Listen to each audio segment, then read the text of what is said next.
Salut! Aujourd'hui, j'ai décidé de te présenter un livre intitulé « Comment vivre comme un enfant du roi » des éditions Chazon. Je pensais qu'il s'agissait d'un nouveau livre, mais en réalité, c'est un livre qui a eu énormément de succès et qui vient d'être réédité.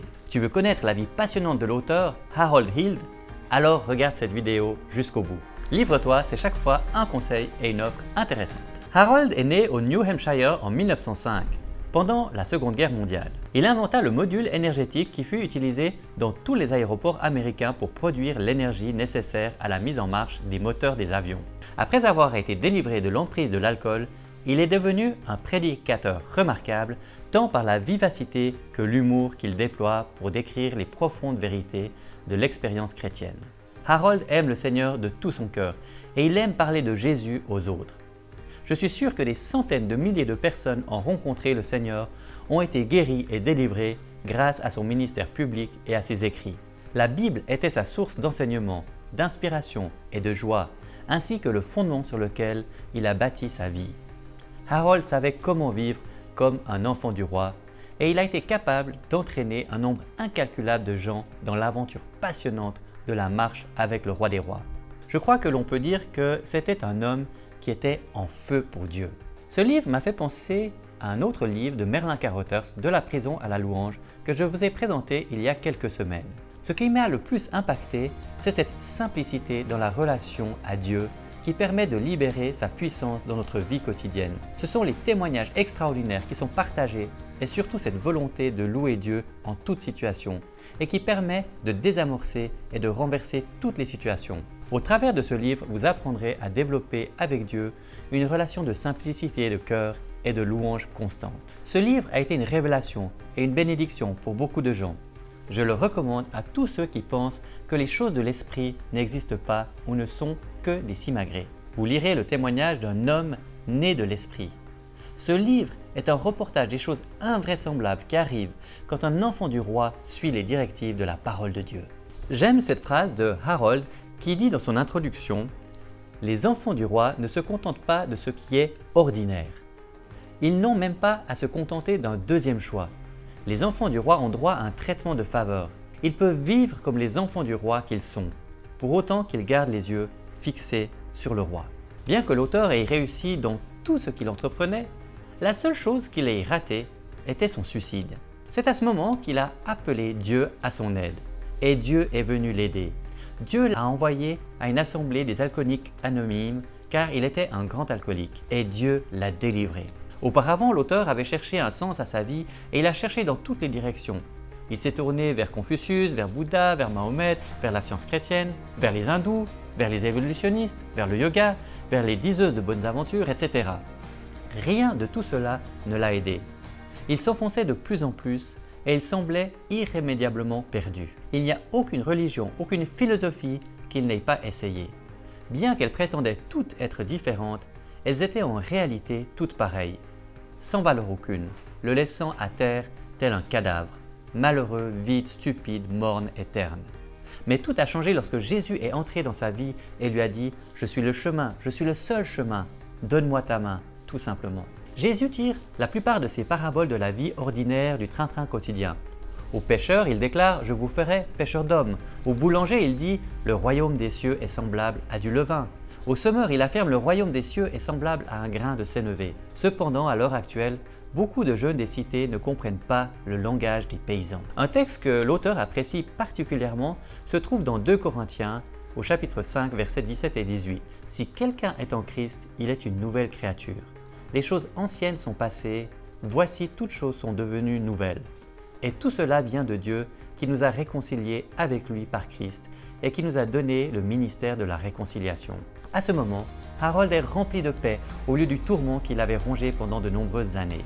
Avant sa conversion, Harold avait lu la Bible car cela faisait partie de son éducation, mais il trouvait ce livre terriblement ennuyeux.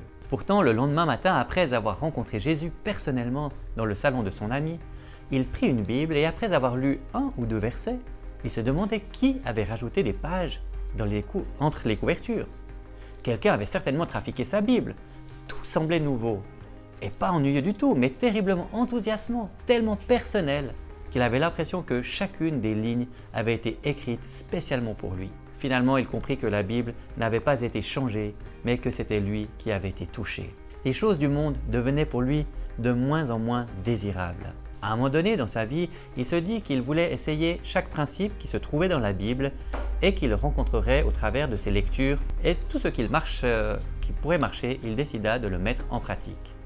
Le premier point qu'il trouva fut le principe de la dîme. Il décida donc de donner en premier 10% de tous ses revenus. Il remarqua que quand Dieu dit « Mets-moi à l'épreuve, permets-moi de te prouver ce que j'avance », il nous invite toujours non pas au sacrifice, mais à l'obéissance, afin de pouvoir nous bénir abondamment. Les enfants du roi donnent en abondance parce qu'ils reçoivent en abondance quand ils confient leur vie à Dieu. Harold avait également des problèmes physiques. Le médecin lui dit que sans une intervention chirurgicale, il serait paralysé à partir des hanches jusqu'aux genoux et ensuite jusqu'aux pieds en moins de 2 ans. C'est alors qu'il se souvint de la promesse de Dieu qui se trouvait dans Marc 16, versets 17 et 18. « Voici les miracles qui accompagneront ceux qui auront cru. En mon nom, ils chasseront les démons, ils parleront des langues nouvelles, ils saisiront des serpents. S'ils boivent quelques breuvages mortels, il ne leur fera point de mal. Ils imposeront les mains aux malades, et les malades seront guéris. » Il dit donc au Seigneur, « Si tout cela s'applique encore aujourd'hui, montre-le-moi. » Jésus est le même hier, aujourd'hui et éternellement. C'est pourquoi il a toujours le pouvoir de guérir les malades. Harold fut guéri de façon miraculeuse. L'auteur commença à lire la Bible avec de plus en plus d'intérêt. Il lut le terme « baptisé dans le Saint-Esprit ». Il se posait la question de savoir ce que cela voulait dire. Il lut également dans les Actes des Apôtres au chapitre 1 verset 8 où Jésus promet que nous recevrons la puissance de témoigner quand le Saint-Esprit descendrait sur nous. Il expérimenta ce baptême du Saint-Esprit et son témoignage fut encore plus efficace. Dans les Actes, il est dit « Avant qu'il ne monte au ciel, Jésus dit « Dans peu de jours, vous serez baptisés du Saint-Esprit. Vous recevrez une puissance, le Saint-Esprit survenant sur vous, et vous serez mes témoins à Jérusalem, dans toute la Judée, dans la Samarie et jusqu'aux extrémités de la terre. » Il avait un grand désir de témoigner, de partager ce qu'il avait reçu de Jésus à d'autres personnes. Vous voulez savoir comment s'est passé son baptême du Saint-Esprit? Lisez les chapitres 9 à 11. À partir du chapitre 12, il nous explique entre autres comment témoigner avec succès. Une des choses qu'il a comprises, c'est qu'il ne pouvait sauver personne par lui-même, que le salut était le travail de Jésus. Je ne suis pas un grand scientifique, mais en lisant le chapitre 13, il est question d'un jour perdu dans l'Ancien Testament. Vous verrez qu'il existe des preuves scientifiques qui expliquent ce jour perdu. Les derniers chapitres de ce livre nous parlent de comment prier sans cesse. Il y a aussi beaucoup de témoignages que l'auteur a vécu, que ce soit au volant de sa voiture, comment il a arrêté de fumer ou comment apporter la guérison autour de lui. Beaucoup de personnes ont été guéries au travers de son ministère. Tous ces témoignages sont vraiment intéressants et nous pouvons en tirer des principes pour notre vie encore aujourd'hui. Toutes ces expériences lui ont montré à maintes reprises comment nous pouvons être traités dans le monde comme des enfants du roi si nous suivons ses instructions pour cultiver le style de vie du royaume en le louant pour toutes les choses bonnes ainsi que pour tout ce qui nous semble moins bon. Les enfants du roi ont accès à tous les dons que Dieu leur a donnés.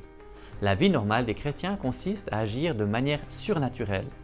La vie chrétienne normale est résumée par les paroles de Jésus, énoncées dans les derniers versets de l'évangile de Marc. Il a dit « Allez par tout le monde et prêchez la bonne nouvelle à toute la création. Celui qui croira et qui sera baptisé sera sauvé, mais celui qui ne croira pas sera condamné. Voici les miracles qui accompagneront ceux qui auront cru. En mon nom, ils chasseront les démons, ils parleront des langues nouvelles, ils saisiront les serpents. S'ils boivent quelques breuvages mortels, il ne leur fera point de mal. Ils imposeront les mains aux malades et les malades seront guéris. » Il s'agit là de consignes nettes, précises et efficaces. Vous ne trouvez pas? Nous pouvons donc agir en conséquence. Nous sommes des enfants du roi. Le roi n'a pas changé, ni ses consignes, ni sa nature. Vous désirez vivre une vie transformée? Alors je vous encourage à la lecture de ce livre. Tous les témoignages de Harold Hill sont encourageants. Vous pouvez commander ce livre sur notre site internet equilibre.ch. Nous avons décidé d'offrir ce livre aux 5 premiers qui le commanderont sur notre site. Pour cela, il vous suffit de mettre le code ROI. Vous ne payerez que les frais de port. Si vous voulez me proposer un livre à présenter, n'hésitez pas à me laisser un petit commentaire. Si tu as aimé cette vidéo, merci de laisser un pouce bleu. Nous avons bientôt 100 abonnés. Seras-tu le 100e à t'abonner? Pour cela, il te suffit de cliquer ici et activer la cloche. Et si tu veux voir une de mes dernières vidéos, tu peux cliquer ici. Merci à tous de m'avoir regardé jusqu'à la fin et profitez d'une bonne lecture.